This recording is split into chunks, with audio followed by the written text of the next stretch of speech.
Live from WRAL News Headquarters in Raleigh, your number one source for local news. WRAL News, coverage you can count on.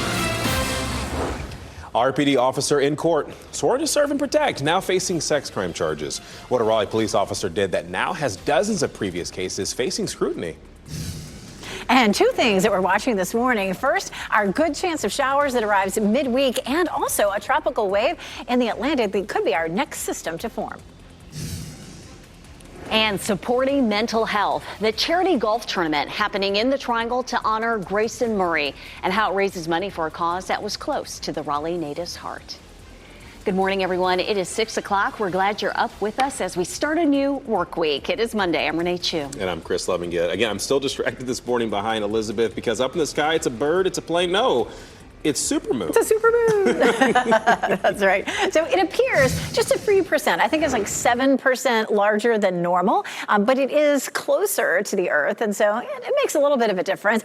Really, it's just a gorgeous sight out there right now. Our skies are clear, so if you get a chance to go out and take a quick peek of it before it sets, which is probably going to happen sometime in the next 20 minutes or so. It's beautiful here over Fenton and Cary. 59 is our temperature, and our dew point a very comfortable 58. That's dropping a little bit right now. 63 in Fayetteville, but most of our temperatures are in the mid to upper 50s, which feels comfortably cool this morning. We'll climb into the mid 70s at lunchtime and up to 83 this afternoon, which is definitely above normal. Today stays nice and dry and pretty with partly cloudy skies. Tomorrow, late in the day, we'll start to see the clouds increasing. We may have some evening showers or thunderstorms. And then Wednesday looks like the wettest day of the work week, but we may have some rain over the weekend as well. We'll take a close look at that too coming up. Ken? A little bit at 6:01. Let's take you outside, give you a live look at I-40 and Rock Quarry Road. Traffic flowing nicely in all directions. Traffic beginning to pick up a little bit, but flowing rather nicely. As far as other routes coming into the capital city, just a 1 minute delay if you're coming in from Wake Forest this morning.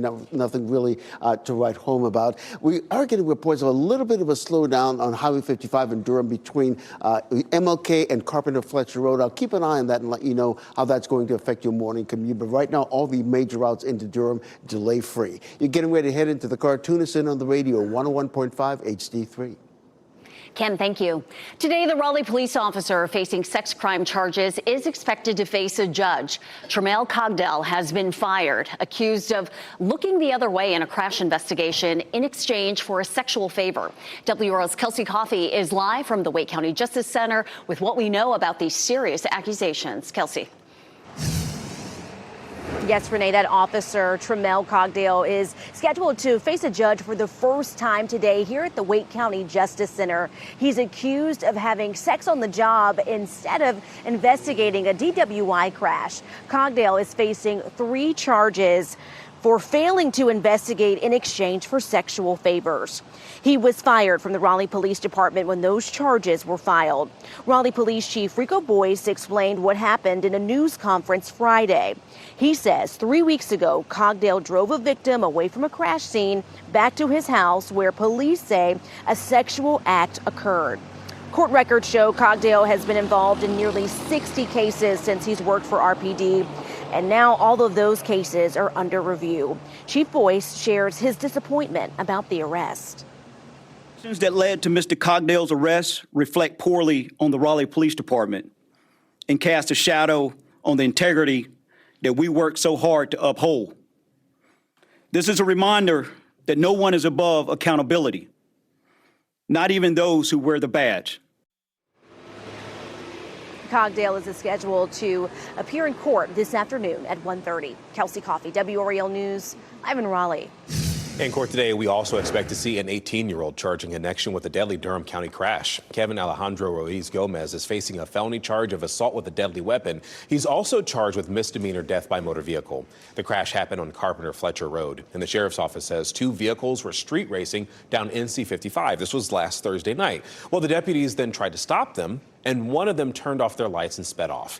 Troopers say Ruiz Gomez blew through a red light and hit a Dodge Charger. Now, one person in that Charger, they died.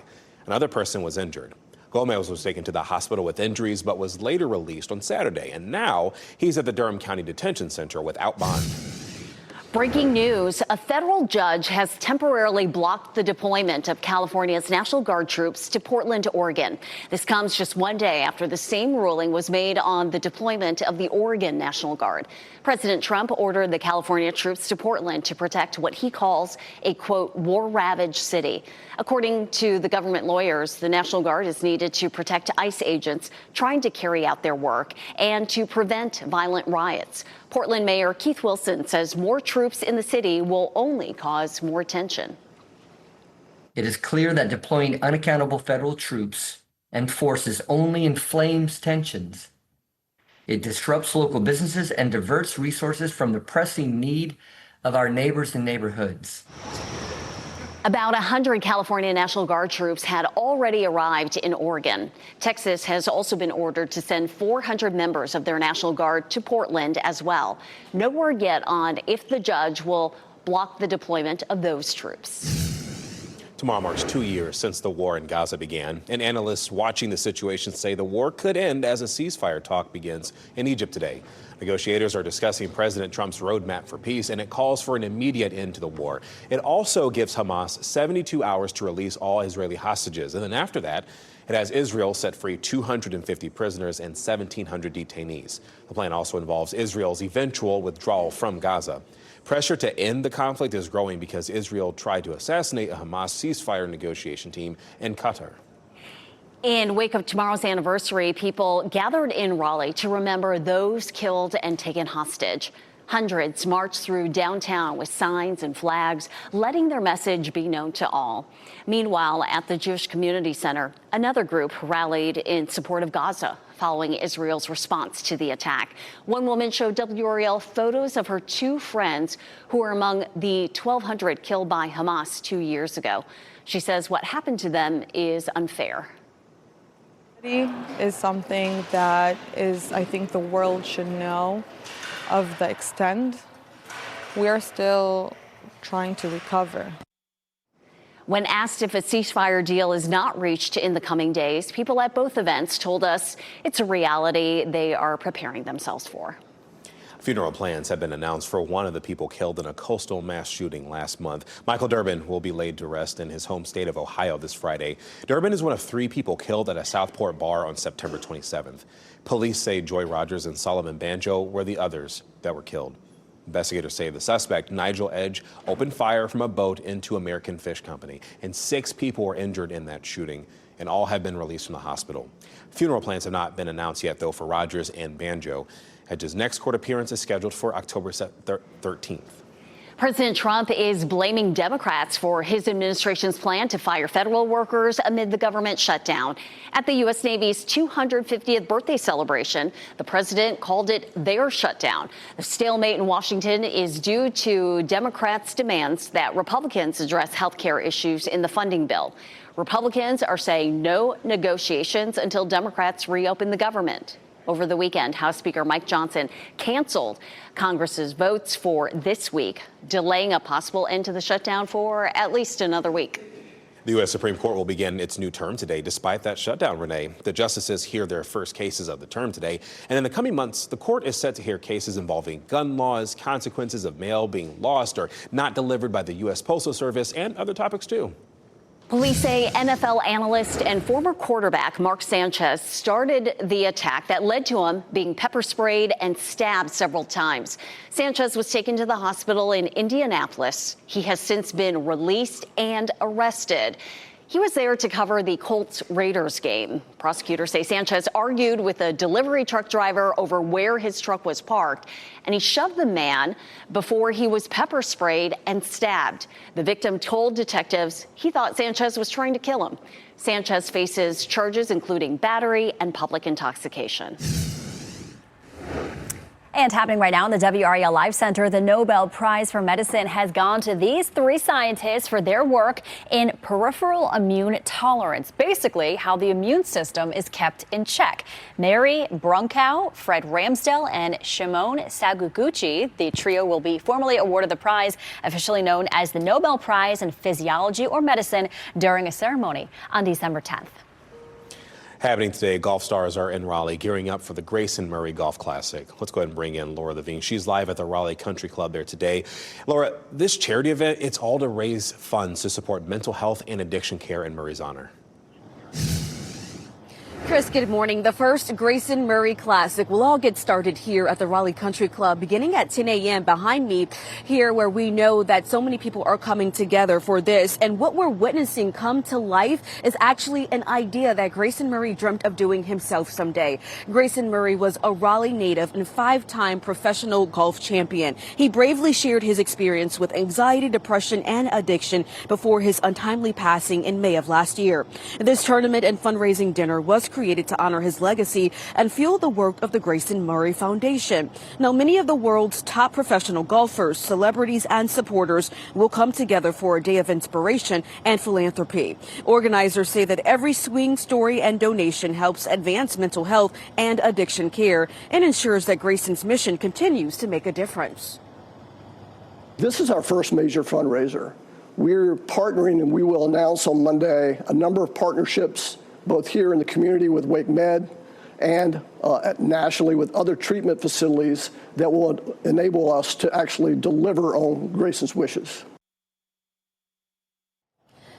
And the fundraising gala tonight will be held at the North Ridge Country Club. There will also be a silent auction where fans can participate online with that as well. Again, all proceeds benefiting mental health support and addiction care. WRAL is a proud community sponsor of this event. Laura Levine, WRAL News, live in Raleigh. Wake County and Zebulon Town Commissioners will meet to talk about the future of 5 County Stadium today. Zebulon and Wake County leaders signed off on a new lease with WRAL's parent company, Capital Broadcasting, last month. It will bring a Coastal Plains League baseball team to the stadium. Wake Tech would also play their baseball, softball, and men's and women's soccer games there. Leaders will be discussing any needed budget items and finalizing details for the deal. Still to come, turning play into pay.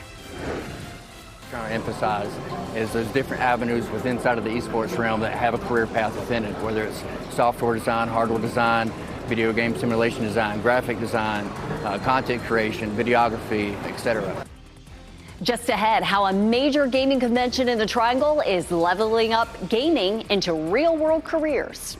Plus, carry-on bag changes as we give you a live look at RDU this morning. The airline making changes to its carry-on policy and hopes to make your boarding faster and less stressful. And a pretty day today. We're going to start off nice and cool. First bell, 60 degrees. And so the kids might be happy in a jacket. And then this afternoon, feeling very warm at 82. Later in the week, they're going to need their umbrellas. I'll show you our next best chance for rain. As you get into your car, tune to WRAL News Plus on your radio. In Raleigh on 99.3 FM. In Durham, 96.5 FM. And everywhere on 101.5 HD3.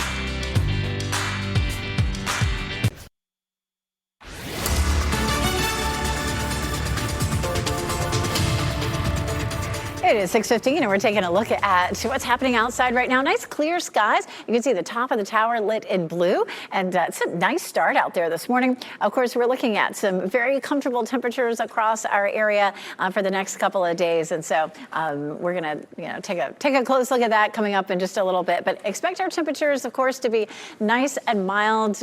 High temperatures this afternoon are likely to be right back up into the low 80s, very much like what we saw over the weekend. Taking a look outside, downtown Raleigh, nice and cool, starting off with temperatures in the low to mid 60s across most of the area. We stay dry for today, but we'll end up with a chance for some showers and thunderstorms Wednesday and possibly on Saturday as well. I'll show you how much rain we can see coming up. All right, Elizabeth, happening now in the WRAL Traffic Center. Give you a live look at I-40 and Wade Avenue. Traffic beginning to pick up just a bit. The westbound lanes moving away from us this morning. If you're getting ready to head to the airport, you have a morning flight, maybe out at RD International. We've checked all the routes heading to RD International this morning. No delays to report, so you will get to the airport on time. We're not seeing any major delays on any of our routes from Raleigh-Durham to Chapel Hill, all delay-free at this hour.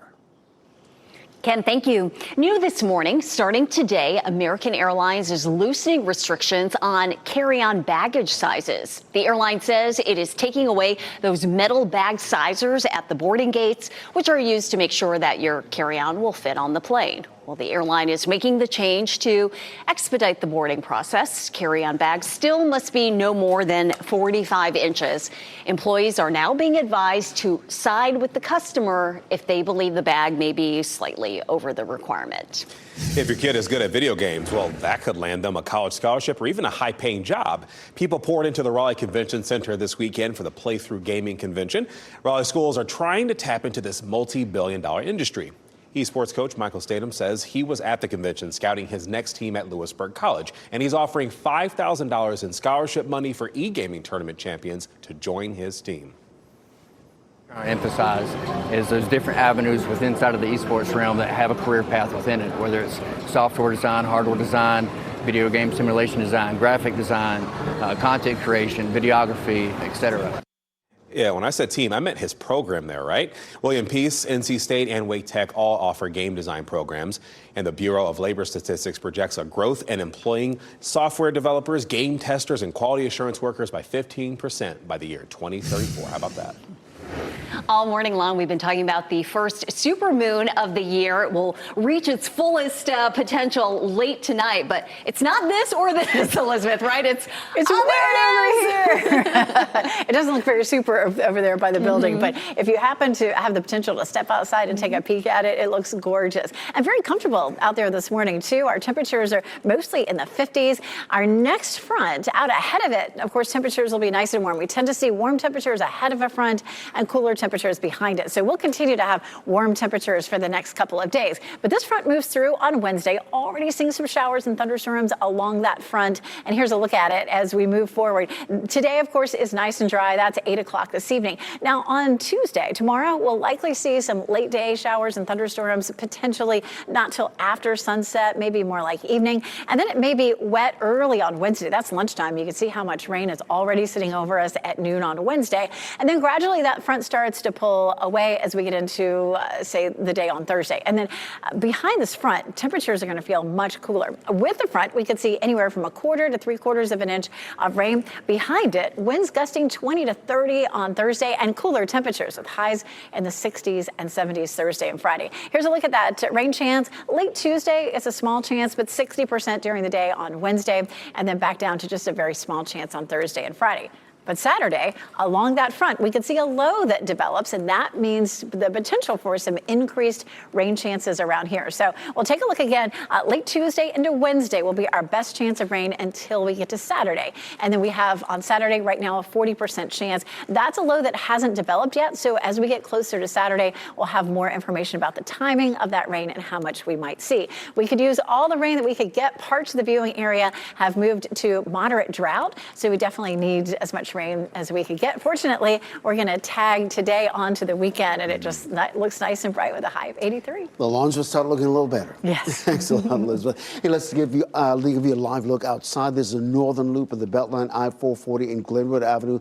Traffic is beginning to pick up just a little bit, but flowing nicely in all directions. Got a report of an overturned vehicle near New Landfill Drive. It's at 7,000 block down there by the Red Rock Disposal Center. We're not seeing any delays in that particular area, and this is a rural part of Wake County. I'll keep an eye on that, let you know if that's going to affect your morning commute. But all the major routes relatively delay-free coming into the capital city at this hour.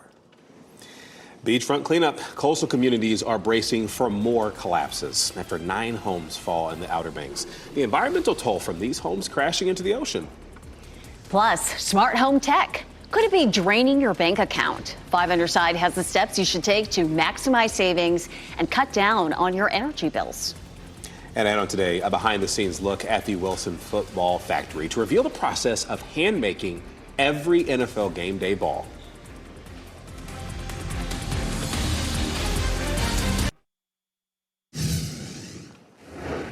Right now, cleanup is underway after 9 homes recently fell into the ocean in the Outer Banks. Property owners and federal crews are beginning that cleanup process. National Park Service staff are on the scene working through the federal shutdown. Crews are hauling out large items first, and then they will sift through the sand for smaller hazards like nails and insulation. This could take months, while the environmental impact could last much longer. Reed Corbett is the executive director of the Coastal Studies Institute. He says this situation has been decades in the making. Buxton was eroding at 10 to 15 feet per year.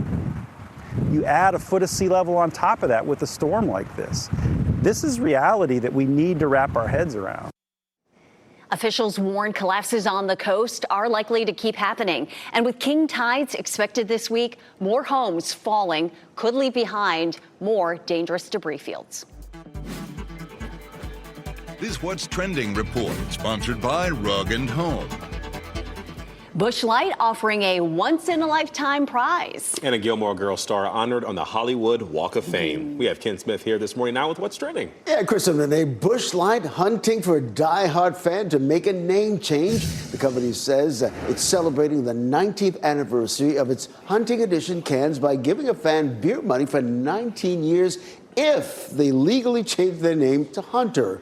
And Heisenberg says it will also cover the cost to legally make that name change. I think they did something like this. He said like something similar before. And I don't know. That's a lot to go through to say, I love this brand. I don't know.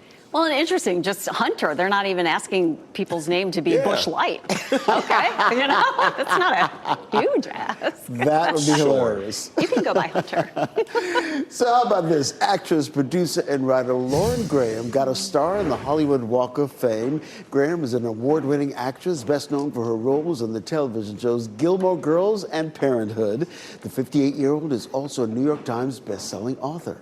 Oh, she's a beloved icon, especially to mothers and daughters everywhere who have watched Gilmore Girls over and over.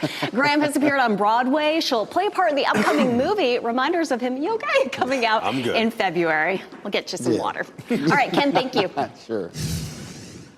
Bike Durham revived a local tradition this weekend. Downtown streets were filled with people learning about bike riding safety and enjoying a variety of activities, from fire trucks to astronaut demonstrations to fitness and dance classes. Bike Durham Executive Director John Tallmatch says that the city had similar bike events before, but he's hoping that this one is a regular one.